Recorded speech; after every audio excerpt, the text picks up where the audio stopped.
Welcome to GH Soap Opera Today, your place for the latest drama, updates, and spoilers from General Hospital. Like, comment, subscribe, and hit the bell icon so you never miss the action. Dante promises to protect Rocco, and Cullum demands that the evidence of his shooting be handed over to him. Today on General Hospital, Justine confronts Cullum, Carly and Nina trade accusations and threats, and Trina seeks Brooke Lynn's assistance. It's twilight, and Sunny runs into Justine at the Metro Court Gardens. Justine is waiting to meet someone, and Sunny is waiting for Christina. In the meantime, they enjoy each other's company. Sunny thanks her for urging him to give Rick an opportunity to explain himself, and as it turns out, he was just about to buy a gift for someone he loves. The coffee importer questions why she went to fight for Rick, given that he has been a thorn in her side. She claims she did it for Sunny and not his brother. Cullum makes demands. Cullum comes when Sunny and Justine are making small chat. He wanted a meeting with Justine and took a jab at the acting district attorney for collaborating with a criminal such as Sunny. After Cullum and Sunny exchange words, Cullum takes a seat and demands control of the Peace PD evidence in his shooting. Justine claims that the PCPD, not the DA's office, is in charge of the evidence, and she is not pleased with the WSB for violating local and state jurisdiction. She believes it is past time she shed light on the WSB's abuses of U.S. law, and this could be the high-profile case she needs to further her career. Laura and Ezra have a Tracy problem. Tracy arrives at Laura's workplace and is annoyed to see Ezra there. Laura wanted to speak with Tracy about the recent injunction she filed against Sidwell's helipad. She wants her to drop it. Tracy will not allow Jens to turn Port Charles into a private airport, polluting the environment and causing airway congestion. Laura says she and Ezra agree that this will bring business to Port Charles. Tracy sees it as handing Jens the city on a silver platter. Laura says such is not the case, and she assures Tracy that she is working in the best interests of the community. She asks Tracy to listen to her heart and trust her. Tracy knows Luke would encourage her to trust her, so she will, for now. Tracy then leaves. Trina has conditions.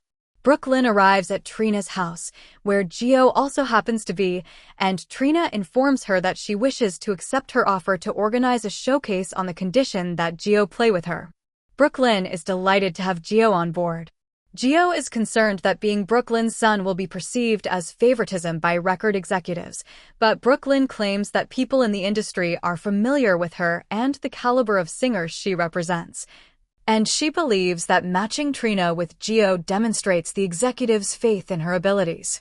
Dante promises to protect his son. Dante finds Rocco near the boathouse and informs him that he knows he shot Cullum. Dante solely wants to help his son because he is his #1 priority. Dante asks his son what happened. Rocco looks over what happened that night again. His father cannot accept the fact that he shot someone better for him. Rocco asks, "Shouldn't you arrest me right now?" Dante claims his son should not be prosecuted since he shot Cullum to save a life, which qualifies as extenuating circumstances. Under normal circumstances, he would come forward. Nevertheless, Cullum is dangerous, and it will be his word against Rocco's.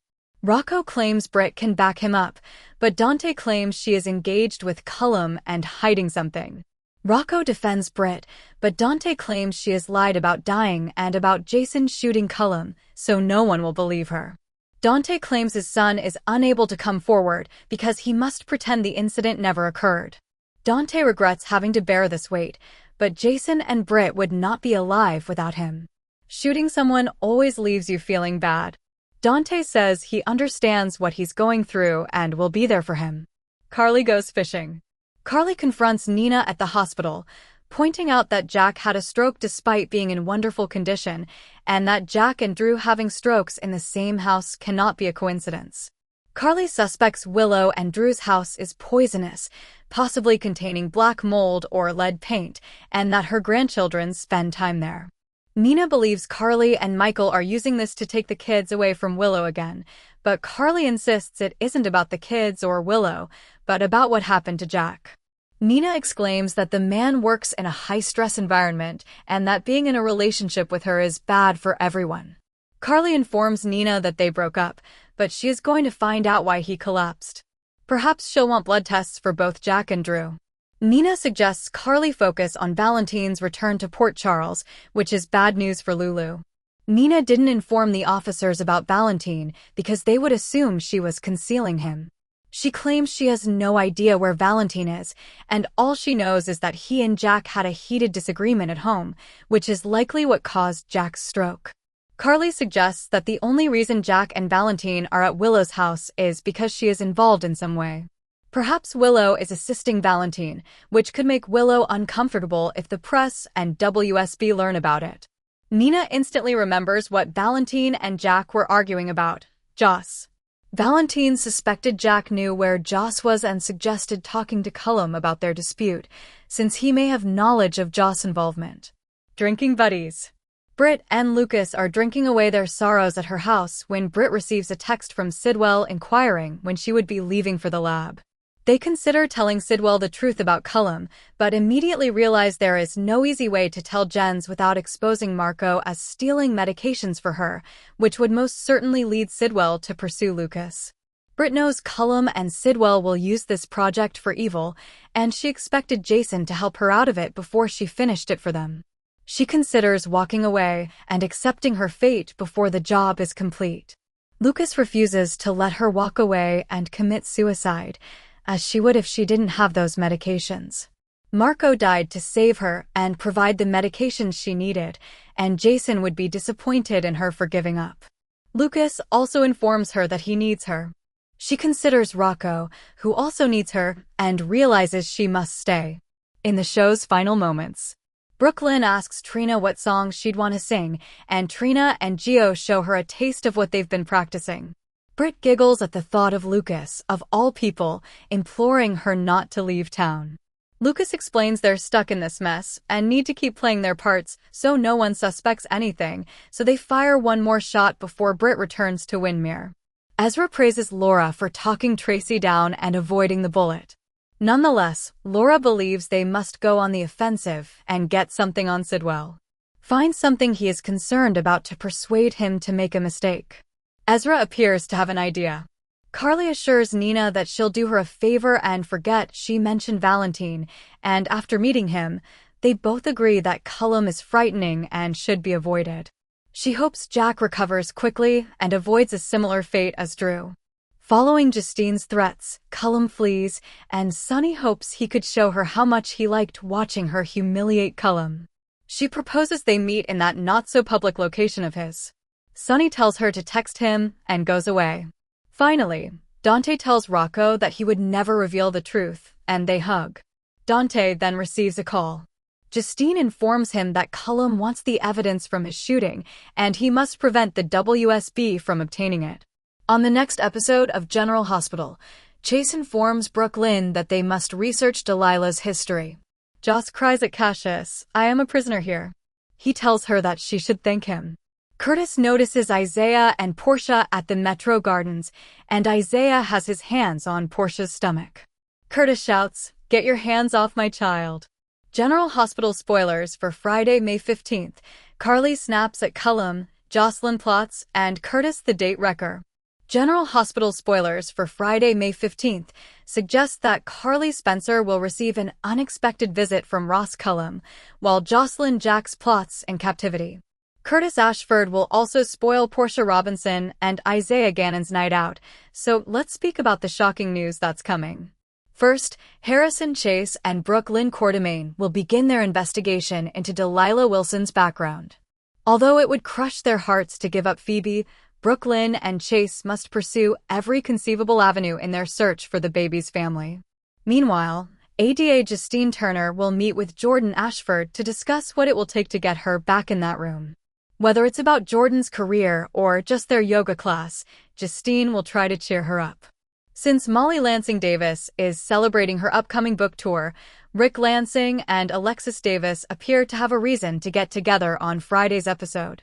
Alexis will want to know whether Rick is going to have a problem tonight, but he may promise her that he is perfectly capable of getting along for their daughter's sake, at least for one evening.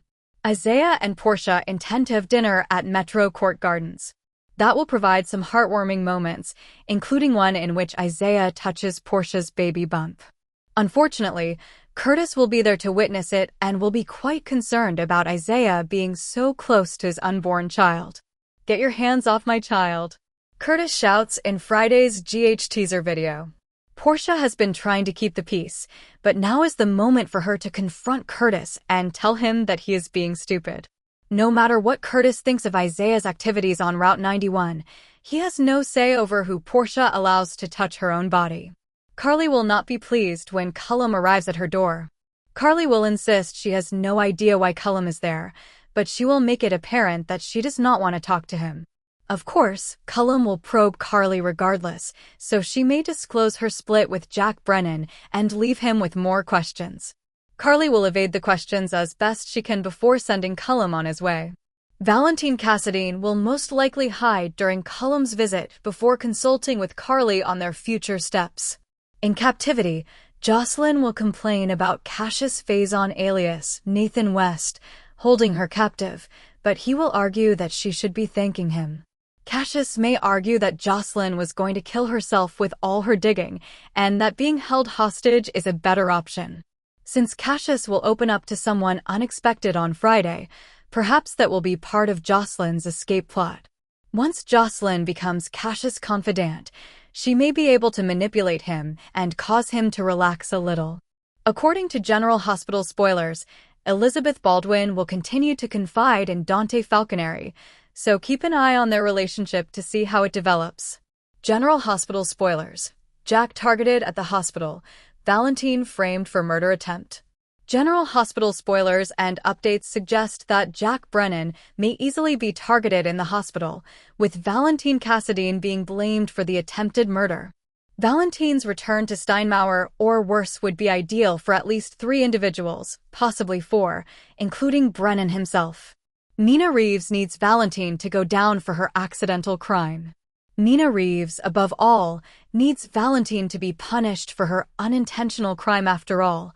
She was aiming for him, and if Brennan recovers, he will support her. It was just the 3 of them there except for Drew Kane, who won't say anything. Willow Kane made sure of that. Nina may have felt awful about accidentally stabbing Jack with the syringe she took as a weapon of opportunity, and she hopes Jack understands she was trying to get him to leave for a cause. Jack, like Drew, can hear and see, but he won't be able to speak for at least a week, until the drug wears off, Nina and Willow believe. It is possible that the paralytic would operate differently if injected into muscles near the spine rather than in foreline, and Nina could have struck a nerve directly. Willow blackmailed Jack, and Valentine's murder attempt could be a bargaining chip. Willow threatened him before the Big Jack attack by threatening to halt funding to the WSB if he didn't destroy that traffic cam film. She also pressured him to ensure that Drew was prosecuted for Judge Eva Heron's death, despite the fact that Jen Sidwell was actually to blame. Willow no longer trusts her mother to carry out the plan to end Jack's life while he is unconscious and in the ICU, so she must enlist Sidwell's assistance. Willow and Nina agree on one point. Valentine came to the Kane residence to kill Brennan, and he had a gun on him. Valentine's death in a second murder attempt on Brennan could be a negotiating point for Willow, assuming Jack survives. Ross Cullum is aware that Valentine knows where all of the bodies are buried, including his own. Finally, Ross Cullum is concerned about Valentine's quiet, whether he was framed and convicted of Brennan's murder or just disappeared, aka dead. Cullum still needs Valentine to live in order to obtain critical information about Caesar Faison's final project, which is nearing completion, but Valentine was keeping it quiet. Valentine poses a threat to Cullum because Cullum is aware that Valentine knows where all of the bodies are buried, including Cullum some literally. But Valentine isn't the only one who poses a threat to Cullum. Jack is as well, for Cullum has discovered Brennan's plot against him. So, it would be most advantageous for Cullum to kill Jack and frame Valentine for the murder, not just the attempt. General Hospital spoilers: Cullum's deadly Willow plot and Drew's blunder lead to disaster? According to General Hospital teasers, Ross Cullum may feel Willow Kane isn't worth the trouble. Jen Sidwell recruited Willow to assume Drew Kane's congressional seat, but Cullum appears to have agreed. Sidwell's encounter with Cullum in GH's May 13th episode suggests that Cullum is aware of his partner in crime's agreement with Willow and may have initially accepted it. Sidwell and Cullum's agendas sometimes overlap, thus Cullum may have seen the advantages of having Willow receive commands. However, Cullum is now perplexed as to how Willow created such a massive mess. Willow left Nina Reeves out of the tale she told Sidwell, who eventually informed Cullum that Jack Brennan received a dose of Drew's prescription. This actually works in Cullum's favor because he was planning to get rid of Brennan anyhow. However, it adds issues because they now have to worry about keeping Brennan locked in and monitoring any growing suspicions. It will get more attention than Cullum wants because Brennan and Drew had strokes in identical situations.